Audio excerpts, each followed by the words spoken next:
अस्सलाम वालेकुम, मैं हूं फैसल तारड़।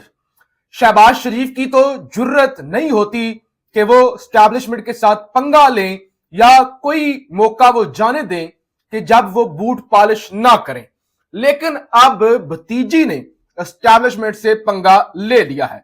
भतीजी का मतलब यह है कि नवाज शरीफ यानी मरियम नवाज और नवाज शरीफ ग्रुप एस्टैब्लिशमेंट के खिलाफ खड़ी हो गई है। आज फौज की जानब से पीटीआई को ईद के लिए एक बड़ा तोहफा भी दिया गया है।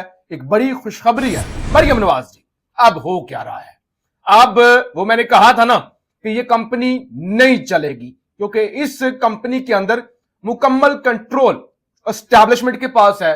नवाज शरीफ के पास कुछ भी नहीं है सिवाय इसके कि पूरी कौम उन पे थू थू करे, उनको चोर कहे, गालियां दे। इसके अलावा तो अब है कुछ नहीं। तो लिहाजा अब पंगेबाजी हो गया शुरू।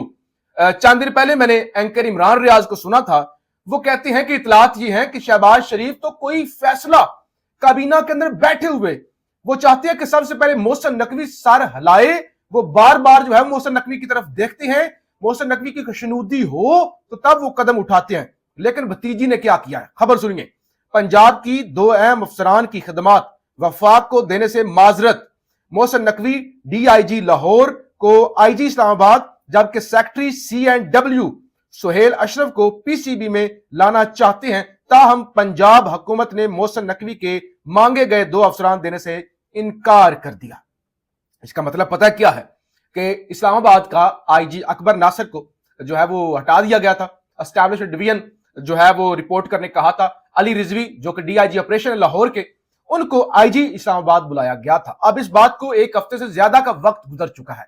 इस्लामाबाद के जो सीनियर अफसरान हैं वो अलग से बगावत पर तुले हुए हैं कि ऐसा हो नहीं सकता कि एक जूनियर शख्स को उठा के हमारे ऊपर आईजी इस्लामाबाद लगा दिया जाए। और इधर से नवाज शहबाज शरीफ को यह है कि अगर वजारत दाखिला के अंदर जितनी भी तकर्रियां होनी है, सारी वजारत दाखिला के अंदर कंट्रोल ही मोहसिन नकवी के पास हो, तो फिर हमारे पास है क्या? यानी सूबा पंजाब मरियम नवाज यानी नवाज शरीफ के पास, सिंध बलोचिस्तान पीपल्स पार्टी के पास, पीटीआई के पास KPK है। और वहां से तो आपको पता ही है गंडापुर और इमरान खान, अगर गंडापुर कोई तस्वीर भी बना ले शहबाज शरीफ के साथ तो फिर इमरान खान सरजनश करते हैं। और पीटीआई इस वक्त ये भी पीटीआई के अंदर बातें होती हैं कि हमें वफाक का बाईकट कर देना चाहिए।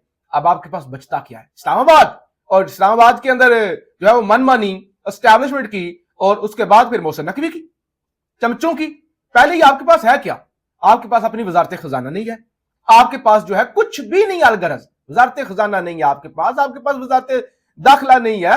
सारे जो है वो तो एस्टैब्लिशमेंट के टाउट है। तो लिहाजा अब यहां पे फटा शुरू हुआ था कि देखिए वजारत दाखिला हमने नहीं देनी, और मोहसिन नकवी अभी तो जो आईजी पंजाब है उनको सेक्रेटरी दाखिला वो बनाना चाह रहे हैं। तो लिहाजा अब यहां से ये शुरू हुई थी एस्टैब्लिशमेंट के साथ फड्डा। और मैंने आपको बताया था कि मोहसिन नकवी ने शहबाज शरीफ की शिकायत की है एस्टैब्लिशमेंट को कि अगर शहबाज शरीफ ने ऐसा ही करना है तो फिर मैं काम नहीं करूंगा, मैं जा रहा हूं। और अब बाकायदा तौर पे मरियम नवाज ने इन 2 अफसरान को देने से किया है इनकार। अच्छा, खुशखबरी जरा सुन ले। मिलिट्री कस्टडी में मौजूद 20 अफराद को रिहा कर दिया गया। तमाम अफराद को रावलपिंडी, मुल्तान समेत दीगर शहरों से रिहा किया गया। रिहा होने वालों का ताल्लुक मुख्तलिफ शहरों से है। दूसरी जानब कोट लखपत जेल में 28 अफराद अब भी 9 मई केसेस में कैद हैं, जिनकी ईद अब जेल में गुजरने के इम्कानात हैं। सुप्रीम कोर्ट ने कहा था कि वो लोग जो बरी हो रहे हैं या जो मुलव्वस नहीं पाए गए 9 मई के वाकयात में, जो मिलिट्री ट्रायल हुआ है, उनको ईद से पहले बरी कर दिया जाए, रिहा कर दिया जाए। तो लिहाजा अब उन 20 को फौज ने छोड़ दिया है, यानी 20 की 9 मई के वाकयात के अंदर रिहाई हो गया। इसके अलावा एक और आज खबर आई है कि पीटीआई के जो लोग सुन्नी इत्तेहाद कौंसिल में गए थे ना जनाब, वो खबर यह है कि पीटीआई ने सुन्नी इत्तेहाद कौंसिल से अपने अरकान अलहदा करने का ऐलान कर दिया कि यानी वो सुन्नी इत्तेहाद कौंसिल में भी शामिल करके मखसूस सीटें तो मिली नहीं थी। अब 1 महीने से पीटीआई ने अपना इंट्रा पार्टी इलेक्शन करवाया हुआ है। वो आपको पता है कि मुंशी ना तो उसको एक्सेप्ट कर रहे हैं, ना रिजेक्ट कर रहे हैं, ना कोई सर्टिफिकेट वो जारी कर रहे हैं। अच्छा, आप जरा अयाशियां देखिए हमारी, और उसके बाद आते हैं फिर इमरान खान की तरफ। Government grants 4-month bonus salaries to PM House employees by taking bank loan. کہ اس خوشی کے اندر کہ ہمیں بینک سے قرضہ مل گیا ہے, IMF نے قرضہ دے دیا ہے, قسط آ رہی ہے, تو آؤ اب سارے عید مناتے ہیں, عیاشی کرتے ہیں. تو گورنمنٹ نے اس خوشی کے اندر ایک طرف سادگی کی مہم چل رہی ہے, شہباز شریف سعودی عرب گئے ہیں تو بتایا گیا جی کمرشل فلائٹ سے گئے ہیں, اپنی جیب سے اخراجات ادا کریں گے. دوسری طرف 4 مہینوں کی بونس سیلریاں دی گئی ہیں کہ آپ جو ہے نا وہ ہمیں پیسے مل گئے ہیں تو لہٰذا اب ہم امیر ہو گئے ہیں. خان کی جانب آتے ہیں, میں نے پچھلی ویڈیو کے اندر بھی خان کا ذکر کیا تھا, لیکن آج جو ہے نا کچھ بڑی چیزیں آئی ہیں.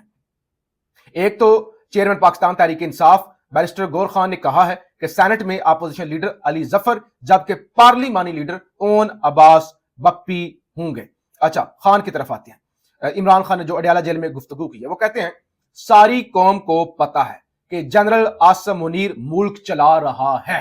یعنی خان نے کہا کوئی شہباز شریف نہیں چلا رہا, کوئی اور کسی کی حکومت نہیں, general Asim Munir army chief ملک چلا رہے ہیں اور یہ پوری قوم کو پتا ہے.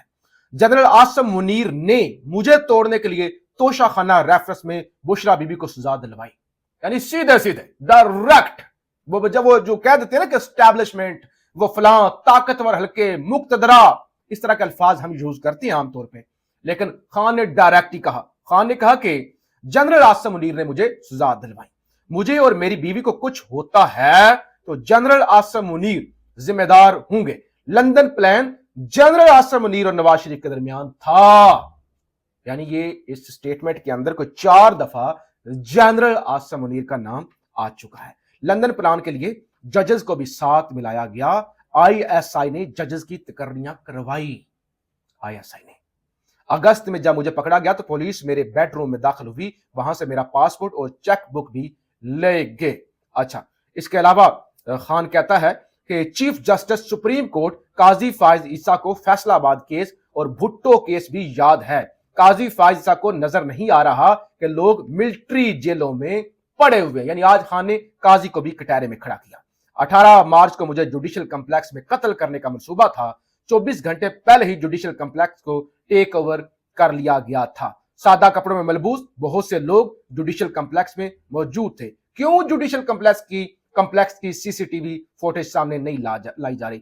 جو ایسٹ پاکستان میں ہوا وہی آج ہو رہا ہے. مشرقی پاکستان میں مجیب الرحمان کا مینڈیٹ چوری کر کے ملک توڑا گیا. اچھا, مجیب الرحمان کی اکثریت سے یحییٰ خان کی طاقت ختم ہو جاتی تھی. حمود الرحمان کمیشن رپورٹ میں لکھا ہے کہ مجیب الرحمان الیکشن جیت گیا تھا.